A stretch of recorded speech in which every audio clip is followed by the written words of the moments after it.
ಆದ್ರೂ ಸೂಸೈಡ್ ಮಾಡ್ಕೊಳ್ತೀನಿ ಅಂತ ಹಗ್ಗ ಹಾಕೊಂಡ್ಬಿಟ್ಟು ಜಂಪ್ ಮಾಡಿಬಿಟ್ರೆ ಪ್ರಾಣ ಹೋಗ್ತಾ ಇದೆ, ನಾನು ತಪ್ಪಿಸ್ಕೊಳ್ಳೋಣ ಅನ್ನೋಕ್ಕೂ ಆಗಲ್ಲ, ಯಾಕಂದ್ರೆ ಅದು ತಗಲಾಕೊಂಡಿರ್ತದೆ.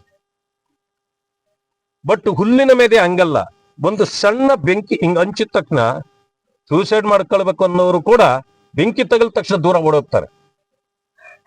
ಬೆಂಕಿಯಲ್ಲೇ ನಾನು ಬಿದ್ದು ಸಾಯ್ತೀನಿ ಅಂತ ಯಾರು ಅನ್ನಲ್ಲ. ಆಮೇಲೆ ಅಂತ ಪರಿಸ್ಥಿತಿ ಆತನಿಗೆ ಏನೂ ಬಂದಿಲ್ಲ. ಇದೆಲ್ಲ ಕಟ್ಟು ಕಥೆಗಳು. ಕೊನೆಯಲ್ಲಿ ಯಾರನ್ನೋ ಉಳಿಸ್ಲಿಕ್ಕೆ ಪೊಲೀಸಿನವರು ಆಡಿರ್ತಕ್ಕಂಥ ಇದು ಆಟ. ಇದು ಈ ತಾಯಿ ಹೇಳ್ತಾರೆ,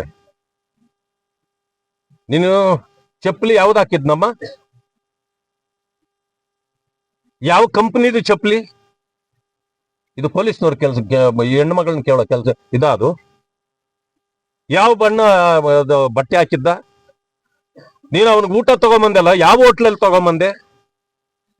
ಇದಕ್ಕೂ ಈ ವಿಚಾರಕ್ಕೂ ಏನಾದ್ರೂ ಸಂಬಂಧ ಇದೆಯಾ?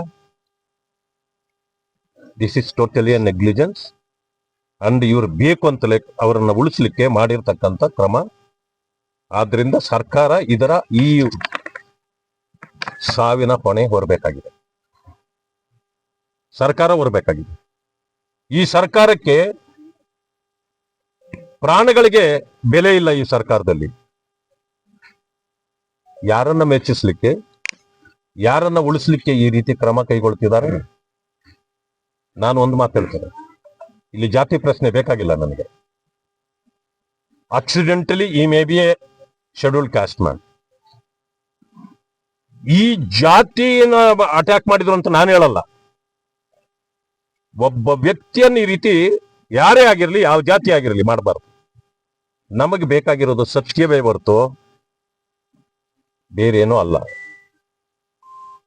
ಆ ಜಾತಿ ಆಗಿರೋದ್ರಿಂದ ಅವ್ರಿಗಾಗಿರೋದಕ್ಕೆ ಸರ್ಕಾರ ಏನೇನು ಕ್ರಮಗಳು ಕೈಗೊಳ್ಳಬಹುದು ಅದು ಕೈಗೊಳ್ಳುತ್ತದೆ, ಅದು ಮಾಡ್ಲಿ.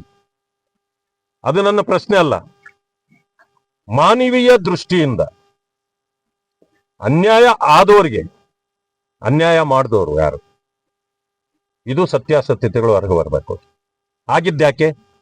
ಜಮೀನು ಇದು ದುಂಡಾವರ್ತಿ ಅಲ್ವಾ? ಅಂದಮೇಲೆ ಅಲ್ಲಿ ಏನಾಗಿದೆ, ಕಂಪ್ಲೇಂಟ್ ಕೊಟ್ಟರೂ ಕೂಡ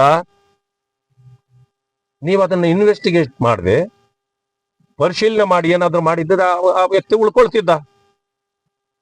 ಮತ್ತೆ ನೀವೇನಕ್ಕೆ ಪೊಲೀಸ್ ಸ್ಟೇಷನ್ಗಳು ಇಟ್ಕೊಂಡು ನೀವು ಯಾಕೆ ಕೂತಿದ್ದೀರಿ ಅಲ್ಲಿ? ಕಂಪ್ಲೇಂಟ್ ಕೂಡ ಇವತ್ತು ಅವ್ರನ್ನ ನೀವು, ಈ ಅಮ್ಮ ಹೇಳಿದ್ದಾರೆ, ಇಲ್ಲ ಸರ್ ಹೀಗೆ ಹೇಳಿದ್ರು, ನಮ್ಮನ್ನು ಸುಟ್ಟಾಕ್ತೀನಿ. ಭವಿಷ್ಯ ಈ ಲಕ್ಷ್ಮಿ ಅನ್ನತಕ್ಕಂಥ ಈ ಮಹಿಳೆ ಅಲ್ಲಿ ಇದ್ದಿದ್ರು ಕೂಡ ಇವರನ್ನು ಸೇರಿಸಿ ಸುಡ್ತಿದ್ರು ಅವರು. ಯಾಕಂದ್ರೆ ಅವ್ರು ಹೇಳಿದ್ರು. ಈಗ ತಡವಾಗಿ ಅಲ್ಲಿ ಬಂದಿದ್ರಿಂದ ಭವಿಷ್ಯ ಈಕೆ ಪ್ರಾಣ ಉಳಿದಿದೆ, ಗಂಡನ ಪ್ರಾಣ ಹೋಗಿದೆ. ಇದಕ್ಕೆ ನೇರ ಹೊಣೆ ಇದು ಸುಟ್ಟಿರೋದೇ ಹೊರತು ಸೂಸೈಡ್ ಅಲ್ಲ.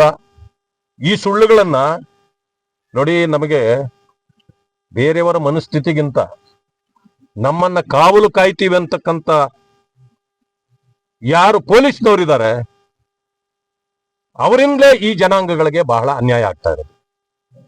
ಇದನ್ನ ನಾನು ನೇರವಾಗಿ ಹೇಳ್ತೇನೆ. ಇದನ್ನ ನಾನು ಸಣ್ಣ ವಿಷಯ ಅಂತ ತಗೊಳ್ಳೋದಿಲ್ಲ. ಸರ್ಕಾರದ ಗಮನಕ್ಕೆ ತರ್ತಾ ಇದ್ದೀನಿ. ತಕ್ಷಣ ಅದನ್ನೆಲ್ಲ ಯಾರ್ಯಾರು ಇದರಲ್ಲಿ ಇನ್ವಾಲ್ವ್ ಆಗಿದಾರೋ ಅವರನ್ನ ಕಠಿಣ ಕ್ರಮ ಆಗಲೇಬೇಕು. ಇನ್ನು ಉಳಿದಿದ್ದನ್ನ ಇವ್ರಿಗೆ ಏನೇನು ರಕ್ಷಣೆ ಕೊಡಬೇಕು ಹೇಳಿದಾರಲ್ಲ, ಅವ್ರನ್ನ ಸುಟ್ಟಾಗಿದೆ. ಇವಾಗ ಇನ್ನೊಬ್ಬರೇ ಬಾಕಿ ಇರೋದು. ಪೊಲೀಸ್ನವ್ರ ಮುಂದೆ ಪರಿಪರಿಯಾಗಿ ಅಯ್ಯಮ್ಮ ಹೇಳಿದ್ದಾರೆ, ಹೌದು ಸರ್ ಹಿಂಗೆ ಆಗಿದೆ, ಅವ್ರು ಸುಟ್ಟಿದ್ದಾರೆ ಅಂತ. ನೀನೇನಮ್ಮ ನೋಡಿದೆ? ನಿಮಗೇನ್ ಕೆಲಸ ಇದೆ ಅದರಲ್ಲಿ? ಹೇಳಿದ್ದನ್ನ ನೀವು ತಗೊಳ್ಬೇಕು. ನೀವೇ ತಿರ್ಚಿ ಕಂಪ್ಲೇಂಟ್ ಅನ್ನು ನೀವೇ ಬರೆಸ್ಕೊಂಡು ಅಡ್ವೊಕೇಟ್ ಅವರು ಬಂದಾಗ ಅವ್ರನ್ನ ಒಳಗಡೆ ಕರ್ಕೊಂಡೋಗಿ ಇವ್ರನ್ನ ಭೇಟಿ ಮಾಡ್ಲಿಕ್ಕೂ ಬಿಡದೆ ಅವ್ರ ಕಂಪ್ಲೇಂಟ್ ತೆಗೆದುಕೊಳ್ಳದೆ ಇವ್ರು ಬರ್ಸಿ ಸೈನ್ ಹಾಕ್ಸ್ಕೊಂಡಿದ್ದಾರೆ. ಇವ್ರ ಹತ್ರ ಓದಿನೂ ಹೇಳಿಲ್ಲ, ಏನಿಲ್ಲ. ಸೂಸೈಡ್ ಅಂತ ಅವರೇ ಬರ್ಕೊಂಡಿರೋದು. ಅದರಿಂದ this case is totally created by police. It is a mistake of the government. ನಾವು ಈ ಪ್ರಾಣಹಾನಿಗೆ ಸರ್ಕಾರ ಹೊಣೆ ಅಂತಕ್ಕಂಥದ್ದನ್ನು ನಾನು ಹೇಳಲಿಕ್ಕೆ ಬಯಸ್ತೇನೆ.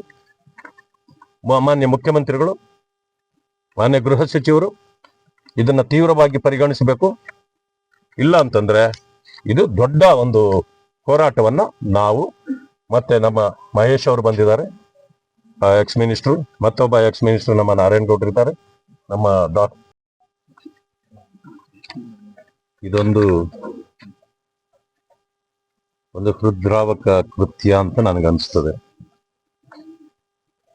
ಯಾಕೆಂತಂದ್ರೆ ಬಹುದಿನಗಳ ಕಾಲದಿಂದ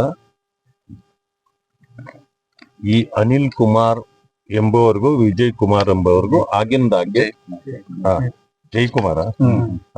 ಜೈಕುಮಾರ್ ಎನ್ನೋರ್ಗೆ ಆಗಿಂದಾಗ್ಗೆ ಗಲಾಟೆ ಆಗಿರ್ತಕ್ಕಂಥದ್ದು ಗೊತ್ತಿರ್ತಕ್ಕಂಥ ವಿಷಯ.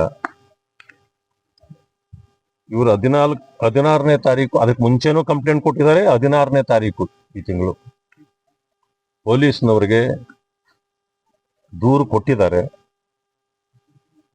ಈ ಲಕ್ಷ್ಮಿ ಅಂತಕ್ಕಂಥ ಹೆಣ್ಮಗು ಹೇಳ್ತದೆ, ನೀವೇನಾದ್ರೂ ನಮ್ಮನ್ನ ಇಲ್ಲಿ ತೊಂದರೆ ಕೊಟ್ರೆ ನಾವು ನಿಮ್ಮಿಬ್ಬರನ್ನೂ ಪೆಟ್ರೋಲ್ ಹಾಕಿ ಸುಡ್ತೇವೆ ಅಂತ ನಮಗೆ ಹೇಳಿದ್ರು. ಅದೇ ವಿಚಾರವನ್ನ ಜೈಕುಮಾರ್ ಅವರು ಹೋಗಿ ಕಂಪ್ಲೇಂಟ್ ಅಲ್ಲೂ ಕೊಟ್ಟಿದ್ರು ಅಂತ ಹೇಳಿದ್ದಾರೆ. ಈಗ ಆಗಿರೋದು ಅದೇನೆ. ಬಹುಶಃ ಪೊಲೀಸ್ ಇಲಾಖೆ ಎಚ್ಚೆತ್ತುಕೊಂಡಿದ್ದಿದ್ರೆ ಈ ಜೀವ ಹೋಗ್ತಿರ್ಲಿಲ್ಲ. ಕಂಪ್ಲೇಂಟ್ ಕೊಟ್ಟ ಮೇಲೂ they neglected the case. Anil Kumar ಅನ್ನೋರ ಮೇಲೆ ಪೋಕ್ಸೋ ಕೇಸ್ ಆಗಿತ್ತು, ಜೈಲಿಗೆ ಹೋಗಿ ಬಂದಿದ್ರು. ರೌಡಿ ಶೀಟರ್ ಕೂಡ ಆಗಿದ್ರು. ಈಗಿದ್ರು ಕೂಡ ಪೊಲೀಸ್ನವರು ಇದರ ಬಗ್ಗೆ ಆಕ್ಷನ್ ತೆಗೆದುಕೊಂಡಿಲ್ಲ. ನನಗೆ ಅನಿಸ್ತಾ ಇರ್ತಕ್ಕಂಥದ್ದು, because of the negligence of the police department of the officers var concern here, ಇವರು ನೇರ ಕಾರಣ ಇದ್ದಾರೆ. ಪ್ರತ್ಯಕ್ಷದರ್ಶಿ ಈ ಲಕ್ಷ್ಮಿ ಅವರು ಹೋಗಿ ನೋಡಿದಾಗ ಅವ್ರು ಯಾವ ರೀತಿ ಹೇಳಿದ್ರು ನಿಮ್ಮನ್ನು ಸುಟ್ಟಾಕ್ತೀವಿ ಅಂತ, ಆ ಜಾಗದಲ್ಲಿ ಬೆಂಕಿಯಲ್ಲಿ ಆತ ಸುಟ್ಟು ಬಿದ್ದಿದ್ದಾನೆ. ಅಂದ್ರೆ ವಿಷಯ ಏನಂತಂದ್ರೆ ನೋಡಿ, ಒಂದನ್ನು ನಾನು ಸ್ಪಷ್ಟಪಡಿಸ್ತೇನೆ. ಸುಯಿಸೈಡ್ ಅಂತ ಬರಿಬೇಕಂತಂದ್ರೆ FIR ಅಲ್ಲಿ ಯೋಚನೆ ಮಾಡ್ಬೇಕು ಯಾವಾಗ್ಲೂ. ಯಾರಾದ್ರೂ ವಿಷ ಕುಡಿದ್ಬಿಟ್ರೆ ಸಾಯ್ತಾ ಇದ್ದೀನಿ ಅಂತಂದ್ರು ಆ ವಿಷಾನ ಕಕ್ಕಿ ಉಳ್ಕೊಳಕ್ಕಾಗಲ್ಲ. This is the logic. Guarantee news, ಸುದ್ದಿ ಖಚಿತ, ನ್ಯಾಯ ನಿಶ್ಚಿತ.